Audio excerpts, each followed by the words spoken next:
Date ng aking tinanim na siling haba. At ito nung hindi pa bumubulaklak kaya aking nisprehan ng power combo. At ito ngayon na nangyari, nagkaroon na siya ng mga bunga.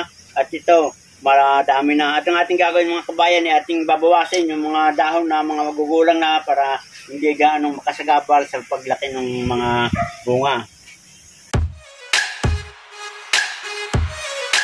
At pagkatapos ng mga kabayan na matanggalan ko ng magulang at madidilaw na dahon itong siling haba, ay ito na ang resulta. Tingnan ninyo mga kabayan, lumitaw yung kanyang mga bunga, ang lalaki. Ayan.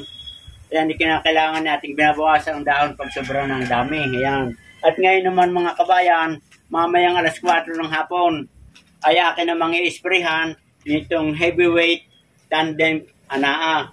Ito ay maganda sa ganitong may mga bunga na at ito ay 40% ng kanyang potassium, 1% ang phosphorus at 9% yung nitrogen.